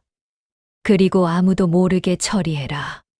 저 유서는 내 손으로 태워버리겠다. 수하들이 박서방을 끌어냈습니다. 대감, 하늘이 두렵지 않으시오. 진실은 결코 묻히지 않을 것이오. 박서방의 외침이 사가에 울려 퍼졌지요. 하지만 그 외침도 곧 멀어졌습니다. 윤기태는 손에 쥔 유서를 내려다보며 싸늘하게 웃었습니다. 진실이란 힘 있는 자가 정하는 것이다. 너 따위가 무얼 안다고. 이 유서도 박서방도 그 거지놈도 모조리 없애버리면 그만이지. 그것이 윤기태 반격의 첫 단계였지요. 결정적 증거인 유서를 빼앗고 그것을 세상에 내놓으려던 박서방마저 가두어버린 것이지요. 이어서 윤기태는 두 번째 칼을 빼들었습니다. 바로 옥중의 덕배였습니다. 그 거지놈이 자꾸 헛소리로 사람들을 현혹한다지. 더는 두고 볼 수 없다. 윤기태는 조정에 나아가 덕배에게 무서운 죄를 뒤집어 씌웠지요. 전하, 그 거지 아이가 감히 세자 저하를 사칭하여 천출이라 모함하고 민심을 어지럽혔사옵니다. 이는 종묘사직을 흔드는 대죄이오니 마땅히 차명에 처해야 하옵니다. 조정이 술렁였습니다. 한낱 거지 아이를 두고 차명이라니 지나치다는 말도 나왔지요. 하지만 윤기태의 서슬에 누구도 선뜻 나서지 못했습니다. 세자 저하를 모함한 죄는 결코 가볍지 않사옵니다. 본보기를 보여 민심을 다잡아야 하옵니다. 윤기태의 집요한 주청에 임금도 곤혹스러웠지요. 세자는 발 너머에서 그 광경을 지켜보며 피가 마르는 듯 했습니다. 안 된다. 덕배를 죽게 둘 수는 없다. 세자는 더 참지 못하고 앞으로 나섰습니다. 전하, 아니 되옵니다. 세자의 외침에 조정의 시선이 일제히 쏠렸지요. 그 아이는 죄가 없사옵니다. 오히려 소자가 위험에 처했을 때 목숨을 걸고 소자를 구한 은인이옵니다. 순간 조정이 발칵 뒤집혔지요. 세자가 거지 아이를 은인이라 부르며 두둔하고 나선 것입니다. 윤기태의 입가에 회심의 미소가 스쳤습니다. 바로 이것이 윤기태가 노린 함정이었지요. 저하, 방금 무엇라 하셨사옵니까? 윤기태가 짐짓 놀란 척 물었습니다. 한낱 거지 아이를 은인이라 하시며 두둔하시다니요. 게다가 그 아이는 저하를 만득이라 불렀던 자가 아니옵니까? 저하께서 이토록 그 아이를 감싸시는 것은 정녕 그 아이와 저하 사이에 무슨 깊은 사연이 있어서가 아니옵니까? 세자는 아차 싶었습니다. 자신이 덕배를 두둔하고 나선 것이 도리어 세자가 거지 출신 만드기라는 의혹에 불을 붙인 꼴이 된 것이지요. 그것은 세자가 말을 더듬었습니다. 보십시오, 전하. 세자 저하께서 저 거지 아이를 이토록 감싸시는 것이 바로 두 사람이 어릴 적부터 알던 사이라는 증좌가 아니고 무엇이옵니까? 세자 저하가 시골에서 자란 천출이라는 소문이 이로써 더욱 분명해졌사옵니다. 윤기태의 교묘한 언변에 조정이 다시 술렁였습니다. 세자를 구하려던 행동이 오히려 세자를 더 깊은 수렁으로 밀어넣은 것이지요. 임금의 얼굴에 깊은 그늘이 드리웠습니다. 그것이 윤기태 반격의 두 번째 단계였습니다. 세자의 인정 많은 성품을 미끼로 이용해 스스로 함정에 빠지게 만든 것이지요. 이어서 윤기태는 마지막 칼을 빼들었습니다. 전하, 일이 된 이상 세자 저하의 출생을 확실히 가려야 하옵니다. 의혹을 품은 채로 세자의 자리에 둘 수는 없는 일이옵니다. 하오니 진상이 밝혀질 때까지 세자 저하를 별궁에 머물게 하심이 옳은 줄로 아뢰옵니다. 별궁에 머물게 한다는 것은 사실상 세자를 가두겠다는 뜻이었지요. 폐세자로 가는 첫걸음이었습니다. 임금은 차마 결정을 내리지 못하고 괴로워했습니다. 세자를 별궁에 가두라니 어찌 그럴 수 있단 말인가. 전하, 사사로운 정으로 종묘사직을 그르치셔서는 아니 되옵니다. 의혹을 명백히 풀기 위함이오니 부디 통촉하여 주시옵소서. 윤기태를 비롯한 여러 대신이 한 목소리로 주청했지요. 임금은 결국 무거운 마음으로 명을 내릴 수밖에 없었습니다. 세자는 진상이 밝혀질 때까지 별궁에 머물도록 하라. 세자의 눈앞이 캄캄해졌습니다. 세자는 별궁에 유폐되었지요. 한때 다음 임금이 될 귀한 몸이었으나 이제는 의혹에 갇힌 죄인이나 다름없는 신세가 된 것이지요. 덕배도 박서방도 분이 할멈도 그리고 나마저 모든 것이 좌의정의 소나귀에 떨어졌구나. 이대로 끝나고 마는 것인가. 세자는 별궁의 차가운 방에 홀로 앉아 절망했습니다. 믿었던 진실의 증거인 유서는 빼앗겼고 그것을 전하려던 박서방은 갇혔으며 유일한 증인인 분이 할멈은 어디 있는지조차 알 수 없었지요. 그리고 자신을 구해준 덕배는 곧 형장의 이슬로 사라질 처지였습니다. 모든 것을 잃은 순간이었습니다. 옥중의 덕배에게도 절망적인 소식이 전해졌지요. 사흘 뒤 차명이 집행된다는 것이었지요. 사흘 뒤라. 덕배는 차가운 옥바닥에 등을 기대고 앉았습니다. 세자 저하도 같이 쉬었다 하고 나를 도우려던 그 누구도 손 쓸 수 없는 처지가 됐다지.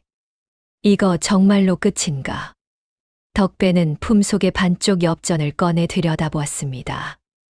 이 반쪽짜리 엽전이 무슨 뜻인지, 자신의 출생이 무엇인지 끝내 알지 못한 채 죽게 생긴 것이지요. 내가 누구인지도 모르고 죽는구나. 이 엽전 반쪽의 사연도 모른 채로. 그래도 그 세자 저하는 살아 계셔야 할 텐데.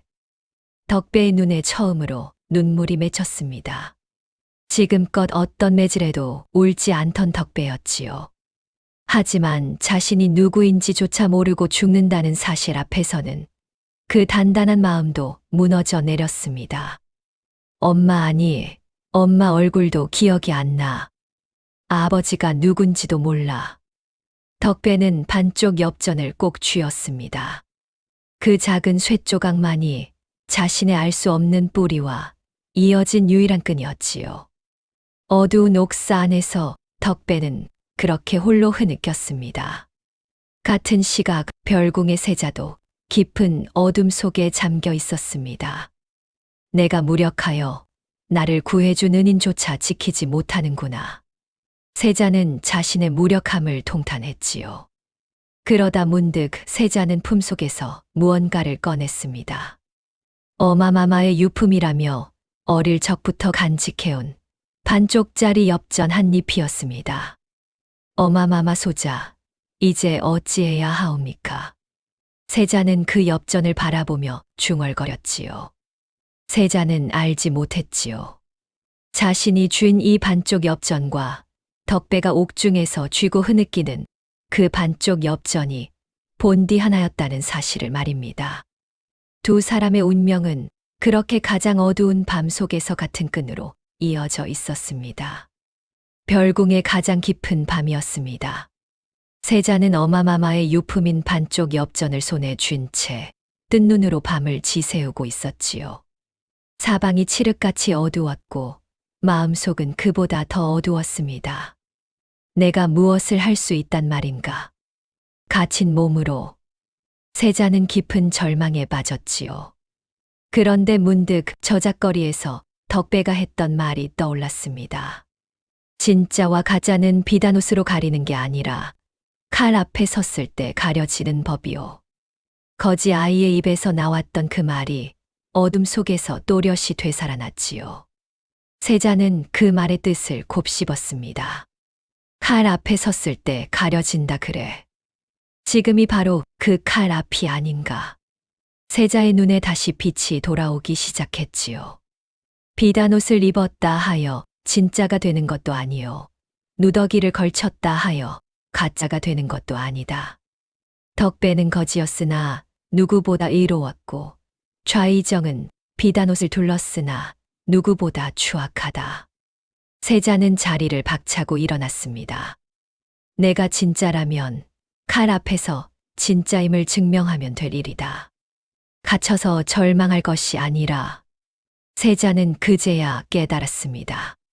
지금껏 자신은 남이 정통성을 증명해 주기만 기다렸지요. 부왕이, 신하들이, 증거가 자신을 구해주기만 바랐습니다. 하지만 진짜와 가짜는 누가 가려주는 것이 아니라 스스로 증명하는 것이었지요. 덕배는 매를 맞으면서도 스스로 의를 증명했다. 그런데 나는 무얼 하고 있었는가? 세자의 가슴에 뜨거운 결의가 차올랐습니다. 세자는 별궁을 지키는 군주를 불렀습니다. 여봐라, 내 부왕 전하를 뵈어야겠다. 마지막으로 한 번만 아바마마께 아랠 것이 있다고 전하라. 한편 사가 헛간에 갇혀있던 박서방도 포기하지 않았지요. 박서방은 자신을 지키던 사가의 젊은 하인 하나를 가만히 살폈습니다. 그 하인은 다름 아닌 16해 전 이정한 나리에게 은혜를 입은 자의 아들이었지요. 여보게, 자네 혹시 김포교의 아들이 아닌가? 어찌 그것을 아십니까? 자네 아버지가 살아생전 이정한 나리께 큰 은혜를 입었지. 날이 깨서 억울하게 돌아가신 것을 자네 아버지도 평생 가슴 아파하셨네.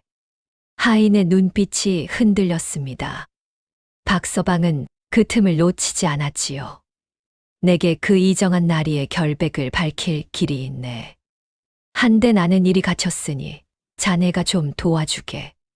별궁에 계신 세자 저하께 이 말만 전해주게. 옥에 갇힌 거지 덕배가 좌이정이 흘린 모든 말을 기억하고 있다고.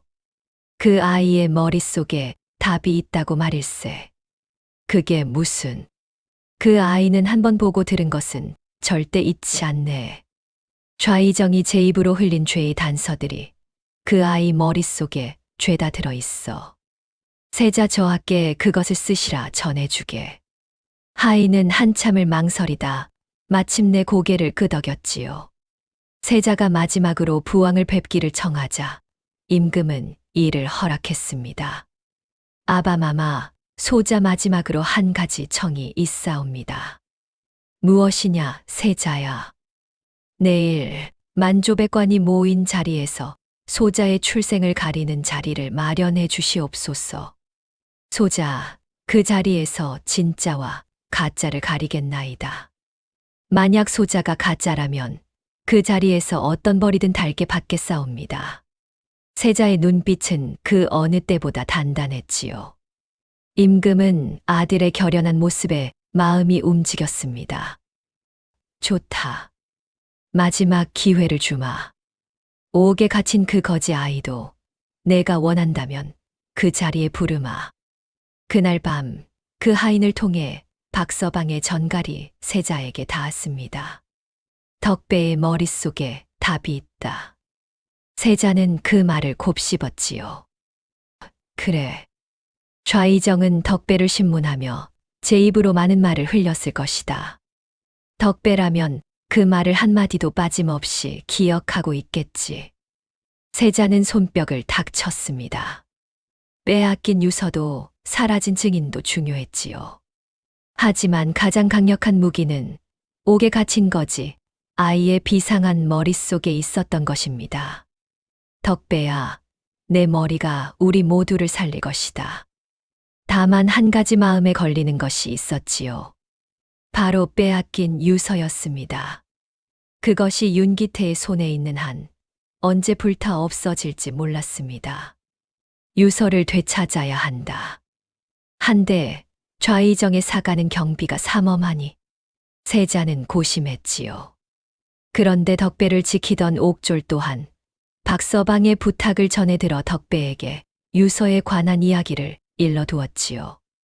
빼앗긴 유서가 좌이정의 손에 있다는 사실을 들은 덕배는 곧 한 가지를 짚어 그 옥졸 편에 세자께 전해왔습니다.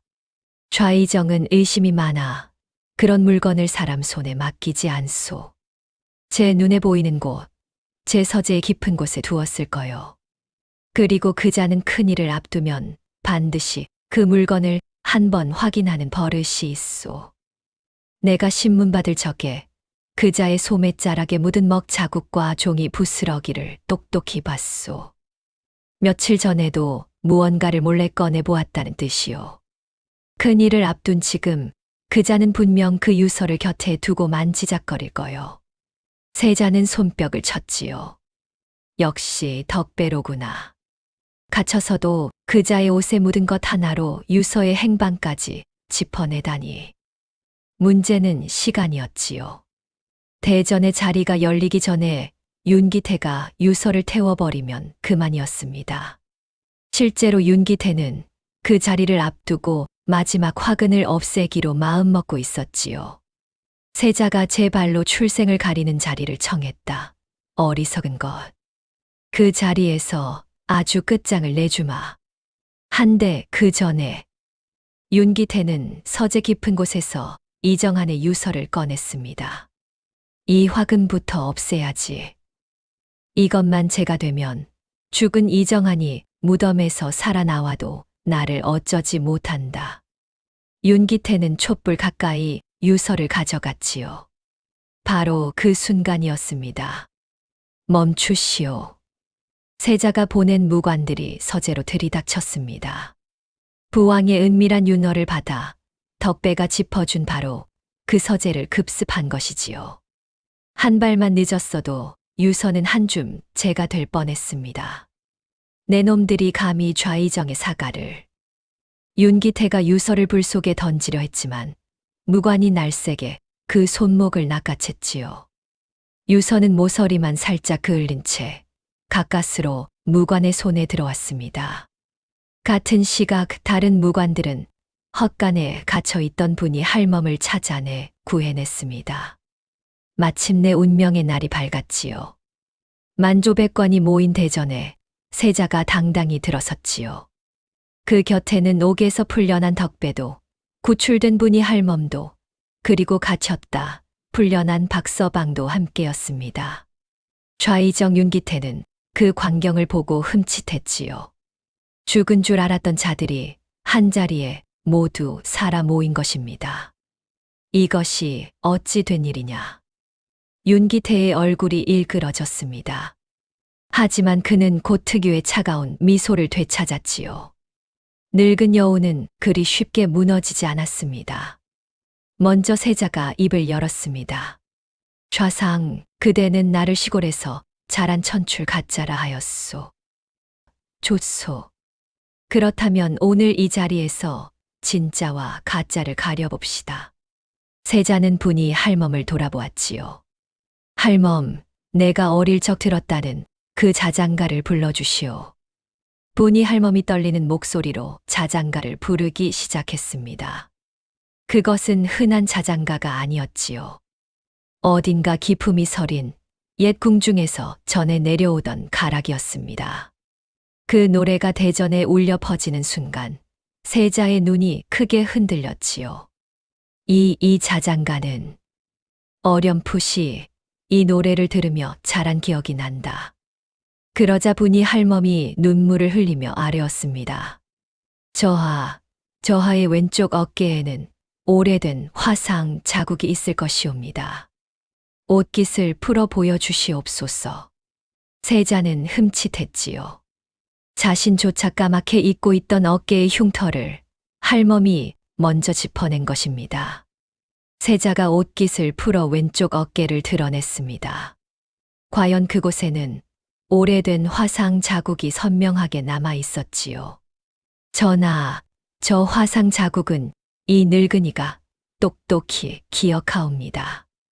16해 갓난 세자 저하를 안고 불길을 헤쳐나올 때 입으신 상처요입니다.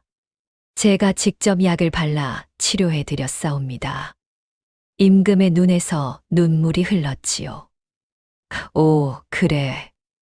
저 어깨의 상처는 분명 내 아들의 것이다. 대전이 술렁였습니다. 하지만 늙은 여우는 그리 쉽게 물러나지 않았지요. 전하, 속지 마시옵소서. 윤기태가 카랑카랑한 목소리로 외쳤습니다. 저 화상 자국이 진짜라는 증거가 어디 있사옵니까? 저 늙은 노파와 짜고 일부러 어깨에 상처를 낸 것일 수도 있사옵니다. 마침 소신이 용한 의관을 하나 데려왔사오니 저 흉터가 오래된 것인지 새 것인지 가려보면 될 일이옵니다. 의관은 들라. 한 의관이 대전으로 들어섰지요. 그는 세자의 어깨를 살피는 척하더니 이내 고개를 가로저었습니다.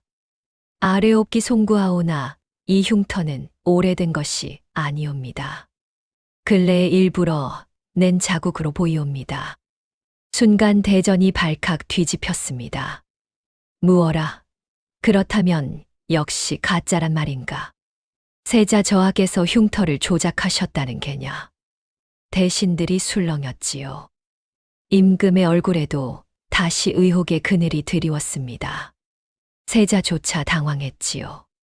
진짜인 자신의 흉터를 매수된 의관이 가짜라 우기니 그 자리에서 반박할 방도가 없었던 것입니다.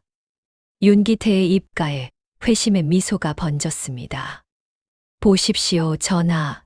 의관조차 가짜라 하지 않사옵니까? 세자라 칭하는 저자는 명백한 가짜이옵니다. 모든 것이 다시 윤기태에게로 기우는 순간이었지요. 바로 그때였습니다. 그 의관, 거짓을 고하고 있소. 지금껏 잠자코 있던 덕배가 한 걸음 앞으로 나섰습니다. 모두의 시선이 누더기 차림의 거지 아이에게 쏠렸지요. 내 이놈 한낱 거지가 감히 어느 안전이라고. 윤기태가 호통쳤습니다. 하지만 덕배는 조금도 물러서지 않았지요. 저 의관, 며칠 전 좌이정 대감의 사가에 드나든 자가 분명하오. 내가 옥으로 끌려가던 날, 바로 그 의관이 약상자를 들고 좌이정 사가 뒷문으로 들어가는 걸 봤소. 의관의 얼굴이 흠치 굳었습니다. 무슨 헛소리냐. 나는 그런 적이 없다. 헛소리인지 아닌지 내 똑똑히 일러주리다. 덕배의 눈이 형형하게 빛났지요. 그날은 보름 사흘 전 해질 무렵이었소. 당신은 남색 두루마기를 입고 오른쪽 소매가 약물에 누렇게 절어 있었소. 약상자에는 호랑이 발톱 모양의 쇠 장식이 박혀 있었지. 사가 뒷문에서 박서방이 당신을 맞이했고 당신은 대감께서 부르셨다며 들어갔소. 그때 문지기에게 엽전 2잎을 쥐어준 것까지 내 2눈으로 똑똑히 봤소. 대전이 찬물을 끼얹은 듯 조용해졌습니다. 거지 아이가 날짜와 시각, 옷차림과 물건, 오간말까지 그림 그리듯 울퍼내자 그 자리에 누구도 입을 열지 못했지요. 덕배는 멈추지 않았습니다. 한 번 본 것은 잊지 않는 것이 내 머리요. 못 믿겠거든 그 약상자를 가져와 보시오. 호랑이 발톱쇠 장식이 박혀 있을 테니. 그리고 사가 문지기에게 물어보시오. 보름 사흘 전 남색 두루마기 의관이 다녀갔는지. 그것은. 의관의 이마에 식은땀이 흘렀지요. 세자가 즉시 명했습니다. 여봐라, 저 의관의 약상자를 가져오라. 그리고 좌이정 사가의 문지기를 불러들여라. 잠시 후 가져온 약상자에는 과연 덕배의 말대로 호랑이 발톱 모양의 쇠 장식이 박혀 있었습니다. 불려온 문지기도 벌벌 떨며 그날 그 의관이 다녀갔음을 실토했지요. 의관은 그 자리에 꿇어 엎드렸습니다. 살려주시옵소서. 소인은 그저 좌이정 대감의 분부대로 했을 뿐이옵니다. 대감께서 흉터를 가짜라고 하면 큰 상을 내리겠다 하시어. 매수된 의관이 제 입으로 모든 것을 토해낸 것입니다. 윤기태의 얼굴이 새파랗게 질렸지요. 자신이 꺼내 든 마지막 칼이 도리어 자신의 목을 겨누게 된 것입니다. 이놈이 무슨 헛소리를. 나는 그런 적이 없다. 하지만 이미 대세는 기울었지요. 거지 아이의 비상한 머리가 늙은 여우의 마지막 발악을 한순간에 짓밟아버린 것입니다. 세자가 덕배를 향해 고개를 끄덕였습니다. 그러고는 다시 윤기태를 향해 돌아섰지요. 좌상, 아직도 할 말이 남았소. 그렇다면 이것도 보시오. 세자는 품속에서 반쪽 엽전을 꺼냈습니다. 덕배야, 내 것도 꺼내보아라. 덕배도 품속에서 반쪽짜리 엽전을 꺼냈지요. 두 사람이 각자의 반쪽 엽전을 맞대는 순간 대전 안의 모든 이가 숨을 죽였습니다. 딱. 두 반쪽이 정확히 하나로 맞아떨어졌지요. 이지러진 단면 하나 어긋남 없이 본디 한 잎이었던 엽전이 온전히 합쳐진 것입니다. 분이 할멈이 울먹이며 아뢰었습니다.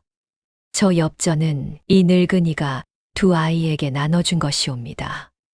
갓난 세자 저하와 이정한 나리의 아드님, 두 아이가 형제처럼 자라기를 바라며 엽전 한 잎을 쪼개어 반쪽씩 품에 넣어 주었사옵니다. 순간 모든 것이 분명해졌지요. 세자가 시골에서 만드기로 길러진 것은 사실이었습니다. 하나 그것은 천출이어서가 아니라 정변의 칼날을 피해 빼돌려진 진짜 세자였기 때문이었지요. 윤기태가 떠벌린 시골에서 자란 만드기라는 말은 절반만 맞았던 것입니다. 그 절반의 사실을 천출 가짜로 비틀어 세자를 폐위시키려 한 것이 바로 윤기태의 음모였지요. 그리고 그 곁에서 함께 자란 또 한 아이가 바로 덕배라는 것도 이제 분명해졌습니다.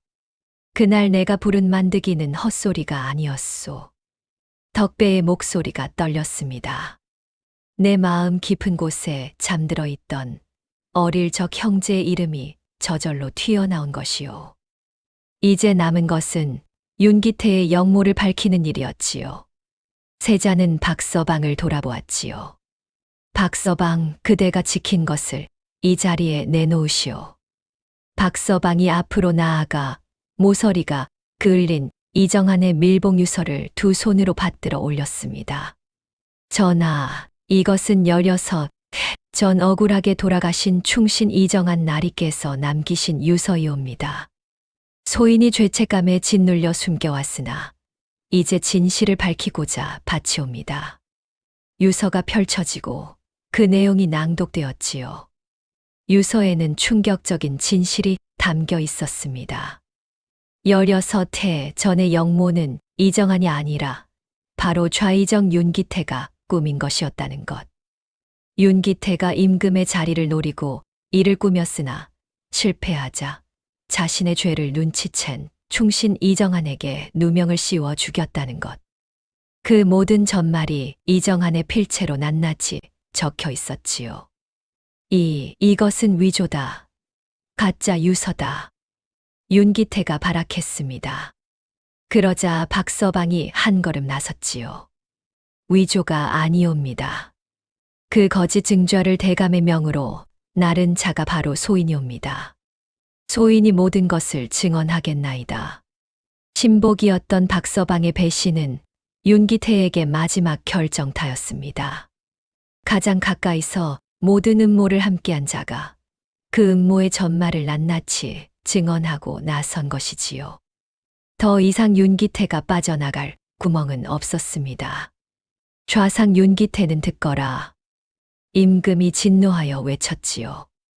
내가 16해 전 영모를 꾸미고 충신에게 누명을 씌웠으며 이제 또다시 내 아들을 가짜로 몰아 폐쇄자시키려 하였구나. 그 죄 죽음으로도 씻지 못할 것이다. 전하, 소신은 억울하옵니다. 닥쳐라. 여봐라. 저 죄인을 당장 끌어내 의금부에 가두어라. 호위 무사들이 윤기태를 끌어냈습니다. 끝까지 발악하던 늙은 여우도 마침내 자신이 쳐놓은 그물에 스스로 걸려든 것이지요. 평생 권세와 음모로 쌓아 올린 그의 모든 것이 한순간에 무너져 내렸습니다. 윤기태는 그 죄가 낱낱이 밝혀져 무거운 벌을 받게 되었지요. 그가 그토록 탐했던 권세도 비단 옷도 죽음 앞에서는 아무런 소용이 없었습니다. 진짜와 가짜는 마침내 칼 앞에서 또렷이 가려진 것이지요. 세자의 정통성은 만천하에 확정되었습니다. 그리고 16해 동안 역적의 누명을 쓰고 있던 충신 이정한의 명예도 마침내 회복되었지요. 임금은 이정한에게 충신의 시효를 내리고 그 가문의 명예를 되살렸습니다. 이정한은 이 나라의 충신이었다. 내 그를 지켜주지 못한 것이 한이로다. 임금은 깊이 탄식했지요. 그러고는 이정한의 아들 덕배를 바라보았습니다. 내가 그 충신의 아들이로구나. 그동안 거지로 떠돌며 얼마나 고생이 많았느냐. 임금은 덕배에게 큰 상과 벼슬을 내리려 했습니다. 너의 충의와 지혜가 이 나라를 구하였다. 내 너에게 높은 벼슬과 많은 재물을 내리겠노라. 하지만 덕배는 공손히 고개를 저었지요. 전하, 그 마음만 감사히 받겠나이다. 소인은 벼슬도 재물도 바라지 않사옵니다. 어찌하여 사양하느냐. 소인이 세자 저하를 구한 것은 상을 바라서가 아니었사옵니다. 사람을 살리는데 까닭이 없듯 그 보답을 바라는 것도 도리가 아닌 줄 아옵니다. 다만 소인은 잃어버렸던 아버지의 명예를 되찾았으니 그것으로 족하옵니다. 덕배의 말에 대전의 모든 이가 숙연해졌습니다. 거지로 자랐으나 그 마음만은 누구보다 귀하고 고결했지요. 비단 옷을 두른 그 누구보다도 말입니다. 세자가 덕배에게 다가가 그 손을 굳게 잡았습니다. 덕배야, 아니 이제는 형제라 불러야겠구나. 우리는 어릴 적 한 엽전을 나눈 형제가 아니냐. 세자 저하 황송하옵니다. 황송할 것 없다. 벼슬도 재물도 마다한다면 한 가지만은 거절하지 마라. 나의 벗으로 형제로 곁에 있어다오. 그것이 내 진심이다. 덕배의 눈에 뜨거운 눈물이 차올랐지요. 세월이 흐른 뒤였습니다. 덕배는 아버지 이정한의 무덤을 찾았습니다. 양지 바른 언덕 위, 이제는 충신의 묘로 단장된 그곳에서 덕배는 그토록 품고 다니던 반쪽 엽전을 가만히 내려놓았지요. 아버지, 이제야 아버지의 이름을 되찾았습니다. 소자, 거지로 자랐으나 부끄럽지 않게 살았습니다. 덕배는 무덤 앞에 한참을 앉아 있었습니다. 멀리 도성 쪽에서 분이 할멈과 박서방이 그런 덕배를 따뜻한 눈으로 지켜보고 있었지요. 한때 칼 앞에 섰던 거지 소녀는 이제 떳떳한 충신의 아들로 그 자리에 서 있었습니다. 진짜와 가짜는 비단옷으로 가려지지 않습니다. 가장 낮은 곳에서 자란 한 소년이 제 머리와 의로움으로 가장 높은 곳에 진실을 밝혀냈지요. 누더기를 걸쳤어도 그 마음이 옥과 같았던 덕배처럼 사람의 참됨은 입은 옷이 아니라 살아온 길에서 드러나는 법입니다. 그날 칼 앞에서 가려진 것은 세자의 진짜 신분만이 아니었지요. 사람의 진짜 됨됨이가 그 자리에서 함께 가려진 것입니다. 이 이야기는 오늘날까지도 사람들의 입에서 입으로 전해지고 있습니다. 다음 영상을 빠르게 만나보시려면 좋아요와 구독을 눌러주세요. 지금 화면에 나오는 더 재미있는 영상들도 함께 해주세요. 그럼 모두 행복한 하루 보내세요. 감사합니다.